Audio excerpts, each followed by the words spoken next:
देखिए, आज जवाब देना पड़ेगा में जिस मुद्दे पर होगी चर्चा वो है महाराष्ट्र का चुनाव, क्योंकि महाराष्ट्र के चुनाव का बिगुल बज चुका है। 20 नवंबर को वोटिंग होनी है, नतीजे 23 तारीख को आएंगे।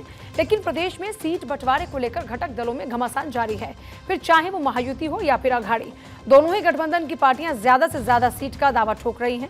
सभी ने अपने अपने सर्वे कराए हैं, लेकिन सीट बंटवारा अभी तक नहीं हुआ। सीटों को लेकर बीजेपी की आज शाम दिल्ली में बैठक होगी। हालांकि महायुति में कुछ सीट पर बात बन चुकी है और वहीं कांग्रेस में मंथन का दौर भी लगातार जारी है। कांग्रेस महाराष्ट्र में 110 सीट की मांग कर रही है, जबकि उद्धव गुट और शरद पवार के अपने अपने दावे हैं। ऐसे में हरियाणा विधानसभा चुनाव की हार के बाद कांग्रेस के लिए सबसे बड़ी मुश्किल खड़ी हो चुकी है। वो मोलभाव की स्थिति में है ही नहीं, वहीं महायुति में बड़े भाई की भूमिका निभा रही बीजेपी फूंक फूंक कर कदम रख रही है। ऐसे में अब देखना यह है कि आखिर दोनों ही घटक दल सीट बंटवारे को कब फाइनल करते हैं। आज इसी मुद्दे पर चर्चा होगी, जिसमें हमारे साथ कुछ खास मेहमान जुड़ने वाले हैं। उससे पहले जरा एक बार सुन लेते हैं सीट बंटवारे को लेकर आखिर अलग अलग रिएक्शंस क्या कुछ रहे। पिछले बार चुनाव में हमने थोड़े थोड़े होटल से हारे हैं। उस सीटों पर निर्णय होगा या चर्चा होगी, और केंद्रीय चुनाव समिति के पास जो सर्वेक्षण है, वो सर्वेक्षण के आधार पे कौन जीत सकता है, कौन फाइट कर सकता है, महायुति में आप आगे कैसे जाएंगे। तो मुझे लगता है जब 288 में 70, 80, 90 तक की सीटों का फैसला हो ही गया है, तो आप अपनी सीटें ऑलरेडी है हमारे पास, हमारी है, एकनाथ जी के पास एकनाथ जी की है, अजीत दादा के पास अजीत दादा की है। तो पहले तो वो जो सीटिंग है उनके ऊपर निर्णय हमको करने पड़ेंगे, बाद में जो बची हुई है उस पर निर्णय करने पड़ेंगे। सीट शेयरिंग की बात सिर्फ महाविकास आघाड़ी है, सामने भी 3-4 पार्टी एक साथ है ना, उनको भी सवाल पूछिए। हमारा काम लगभग पूरा हो चुका है, जल्दी हम आ जाएंगे। तो देखिए, सब दावा ये कर रहे हैं कि सब कुछ ठीक ठाक है, और जहां तक बात है सीट शेयरिंग की, उस पर भी बात बन ही जाएगी। संजय राउत, नेता शिवसेना यूबीटी की बात भी आपने सुनी, इसके अलावा और भी नेताओं के रिएक्शंस आपने सुने। चर्चा की शुरुआत करते रत्नाकर जी, नेता बीजेपी हमारे साथ में इस वक्त हैं, आकाश यादव प्रवक्ता कांग्रेस हमारे साथ में इस वक्त हैं, और बीडी सिंह प्रवक्ता शिवसेना शिंदे गुट इस वक्त हमारे साथ में। सभी का एक बार स्वागत है। और सबसे पहले रत्नाकर जी, आप ही के साथ शुरुआत करते हुए, एक तरफ चुनाव सर पर है, हरियाणा की जीत का जश्न आप लोग खूब जमकर मना रहे हैं, लेकिन दूसरी तरफ महाराष्ट्र में सब कुछ ठीक ठाक नहीं लग रहा। कभी अजीत पवार बैठक छोड़ के चले जाते हैं, कभी कोई अलग रिएक्शन आता है। ये सीट शेयरिंग का पेच कहीं फंस तो नहीं रहा? देखिए पूजा जी, मैं स्पष्ट तौर से बता दूं कि जो अजीत पवार जी जो मीटिंग छोड़कर गए थे, उस समय रतन टाटा के जो है वो फ्यूनरल में पार्टिसिपेट करने के लिए गए थे, तो वो उनके ऑफिशियल प्रवक्ता ने भी ये बात कही थी।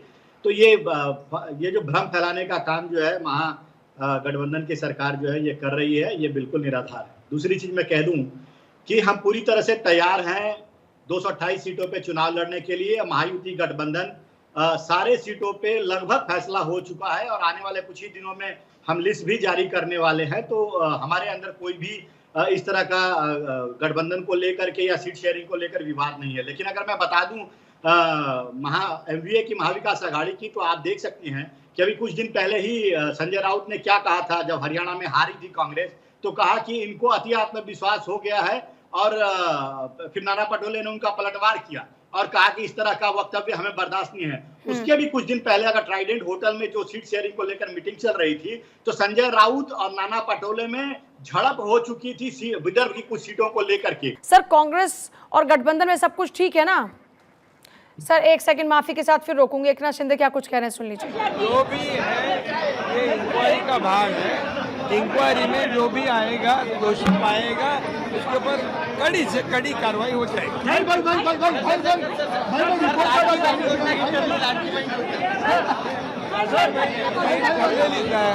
सुपर हिट ठंडे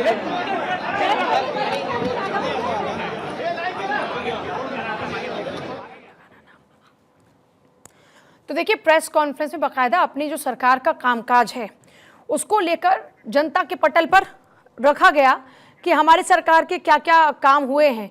तो ये आप तीनों ही नेताओं के हाथों में खासतौर पर देख रहे हैं, एकनाथ शिंदे हो, देवेंद्र फडणवीस हो या फिर अजीत पवार, सरकार के क्या कुछ कामकाज रहे हैं वो तमाम पूरा खाका तैयार किया गया है।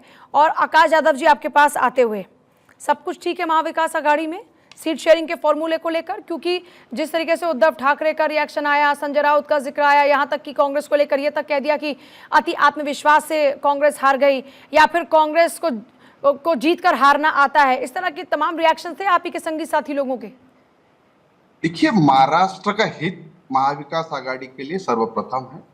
हमारे तीनों चारों जो भी हमारे घटक दल है, अलायंस पार्टनर है, हम ज्वाइंटली इसके अंदर सीट शेयरिंग लगभग हमारी तय हो गई है। अभी कोई तो मसला कांग्रेस इस की पे क्या रहा नहीं है। एक्सपेक्टेशंस हैं? एक दो दिन में 288 आपके में कितनी सामने- विधानसभा सीटें आप लोग चाहते हैं कि कांग्रेस के खाते में आए? देखिए, 110 से 118 जगह पे कांग्रेस दावा कर रही है और लगभग जो विनेबिलिटी क्राइटेरिया है वही क्राइटेरिया को मद्देनजर जहां हम लोग जीत सकते हैं, जो पार्टी जीत सकती है उसी के आधार पर हम सीट शेयरिंग कर रहे हैं और हमारा सीट पर क्या शेयरिंग आपके फार्मूला सर लगभग तय हो आकाश गया जी, है। मैं माफी के 99% साथ आपसे तय हो सवाल गया पर है। सवाल पूछूंगी क्योंकि कम वक्त है और मैं चाहती हूँ कि ज्यादा जवाब मिल जाए, तो इसलिए माफ कीजिएगा। मैं एक सवाल पूछना चाह रही हूँ, लेकिन क्या आपके सहयोगी दल इस बात पर राजी हैं? क्योंकि अब उन्हें आपके ऊपर डाउट होने लगे हैं। उनकी देखिए बयानबाजी पूजा जी, इसी ओर इशारा करती है। सबके राजी होने के बाद ही एक जॉइंट ये रहेगा और सीट शेयरिंग का फॉर्मूला तय होगा और वो हो गया है। मैं आपको दावे से कह रहा हूं कि आज हमारी स्क्रीनिंग कमेटी की बैठक चल रही है दिल्ली के अंदर। एआईसीसी का फाइनल सर्वे रिपोर्ट सबमिट होने जा रहा है, तो कहीं ना कहीं सब बातें तय है। अभी हमको महाराष्ट्र की जनता को इस भ्रष्टाचारी सरकार से निजात दिलाने के लिए हमारा जो प्राथमिकता है, हमारा जो टारगेट है, महाराष्ट्र की जनता को इससे निजात दिलाना है, इस सरकार से निजात दिलाना है, जो भ्रष्ट सरकार है, जिन्होंने महाराष्ट्र को खुलेआम आज लूट रही है। ठीक है, बीडी सिंह जी काफी देर से इंतजार कर रहे हैं। सर एक बार जरा उनका भी रिएक्शन ले लेती हूँ। बीडी सिंह जी, अब बात आती है शिंदे गुट शिवसेना की, क्योंकि पिछली बार की शिवसेना की जो तस्वीर थी और जो आज तस्वीर है वो बिल्कुल अलग है। लोकसभा चुनाव में भी आपने ये मांग की थी कि जैसा जितनी सीट पहले मिली शिवसेना को उतनी हमको अब मिले। अभी क्या अपेक्षा है, कितनी सीट चाहती है शिवसेना अपने लिए? देखिए, अभी जो है माननीय शिंदे साहब का जो कॉन्फिडेंस लेवल है बहुत हाई चल रहा है, क्योंकि उन्होंने दशहरे की रैली में खुलेआम बोला कि जो दाढ़ी को कोई भी हल्के में न ले। महाविकास का गाड़ी के जितने भी दल हैं उन्होंने चैलेंज किया कोई भी मुझे हल्के में न ले, और इन्होंने इतना पब्लिक के प्रति जो है, जैसे लाडली बहन योजना में काफी उनको फायदा किया, अभी टोल माफी किया, मदरसों के टीचरों के काफी जो है मतलब फायदा पहुंचाया। इस तरह से कॉन्फिडेंस काफी हाई है। और सर मेरे पास वक्त है, माफी के साथ आपसे भी मैं सवाल पर सवाल पूछूंगी। सर ये जो आपने योजनाएं, जो फैसले आपने लिए वो तो जनता के सामने है। भारत 24 भी उस पर न जाने कितनी बार रिपोर्ट दिखा चुका है। जिस सवाल का जवाब मैं चाह रही हूँ वो ये कि आप लोग कितनी अपेक्षा रखते हैं, क्या एक्सपेक्टेशंस है शिवसेना शिंदे गुट की कि हमको इतनी सीटें मिलनी चाहिए महायुति के तहत चुनाव लड़ने के लिए? 90 to 100 तक है। 90 to 100 पर आप लोग और बीजेपी इस पर राजी है? बातचीत हो चुकी है या अभी चल रहा है कुछ खींचतान? नहीं, बातचीत चालू है, ऑलमोस्ट फाइनल है, बस 1-2 दिन के अंदर फाइनल हो जाएगा। आकाश जी देख रहे हैं, इनकी पिक्चर क्लियर है, 80 से 100 पर चाहिए और लगभग बात हो चुकी है तय। पूजा जी, आप हमारी बात तो मानती नहीं है, हमारा लगभग तय है। आप मुझे बताइए, जब इनके पास ही 40 एमएलएज है, इनको बीजेपी खुद 168 लड़ने का दावा कर रही है, तो इनको 90 कहां से मिलने वाला है? आप बोल रहे हैं कि इनका तय है। हमारा जब पूरी तरीके से हम बोल रहे हैं कि हमारी सीट शेयरिंग हो गई है, आप उस पर सवाल खड़ा करती है। देखिए, आज महाराष्ट्र के मसले क्या है? नहीं, सवाल इसलिए खड़ा कर रही हूँ सर, एक बार सुनिए। अब क्योंकि आपने मुझसे सवाल पूछा तो सवाल इसलिए खड़ा कर रही हूँ क्योंकि इनके संगी साथी नहीं कह रहे हैं कि जीती हुई बाजी को हारना कांग्रेस को आता है, वो आपके साथ ही कह रहे हैं। पहले जो है देखिए, ये जीती बाजी कोई फिल्मी डायलॉग नहीं है, ये महाराष्ट्र का चालू भविष्य था। तय करने वाला लेकिन चुनाव जो होने है वाला जब कांग्रेस का रिजल्ट हरियाणा एक एक में आ करके गया, जल्दी से आकाश जी, तो फिर बीडी सिंह जी, फिर रत्नाकर जी, थोड़ी सेकंड। अकेले लड़के जो है चुनाव सर बीडी सर एक सेकंड की मजबूरी है। यादव सर को जरा एक बार बोलने दीजिए। 30 सेकंड सर, 30 सेकंड फिर आपके पास और 30 सेकंड रत्नाकर जी के पास। बोलिए यादव जी। पूजा जी, ये जीती बाजी को हारना ये फिल्मी डायलॉग की बात नहीं है, महाराष्ट्र की जनता का भविष्य तय करने वाला चुनाव है। इसके अंदर कांग्रेस पूरी तरीके से जनता के लिए समर्पित है।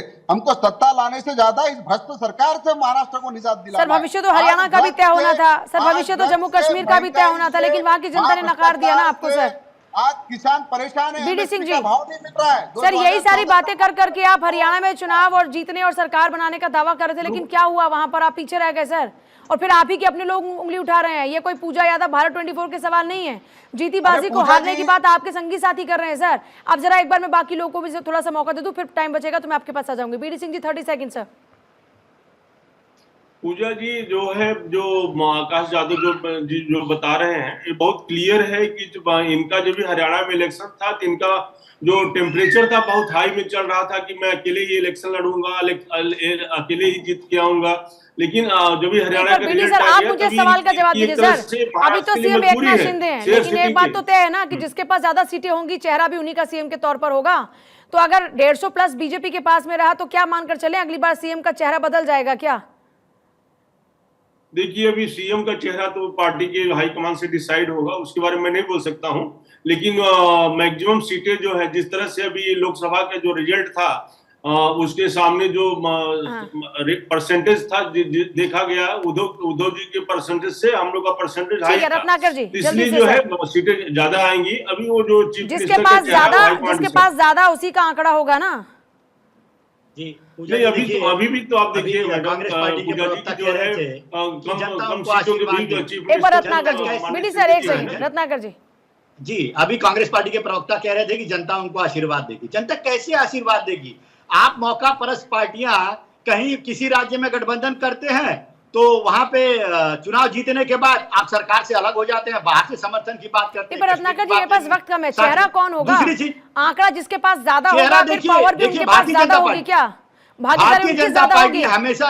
हमेशा से बड़ा दिल लेकर के चलती है। और देखिए, हम सबसे ज्यादा सीट सर, होने पिछली के बार के बावजूद हालात भी और एकनाथ आगे आने सिंह- वाले हालातों में तो एकनाथ फर्क शिंदे- होगा ना रत्नाकर जी। पिछले हालात नहीं, और हम आगे आने वाले में तो आपका हालातों में आप मोदी फर्क जी हम चाहेंगे ना। महाराष्ट्र के विकास के लिए काम रत्नाकर करेंगे। जी से हमारे सवाल लिए मुख्य पूछिए, क्या मुद्दा मोदी जी चेहरा चेहरा नहीं नहीं है। होंगे उनका? हमारे लिए मुख्य मुद्दा है कि हम महाराष्ट्र के विकास को आगे बढ़ाने चलिए के लिए सर, माफी नीतियों चाहूंगी पे, क्या आप सभी एजेंडे का। पे काम अगर करें। किसी को कम वक्त मिला हो तो माफी सर, बहुत शुक्रिया आप सभी लोगों का चर्चा में शामिल होने के लिए।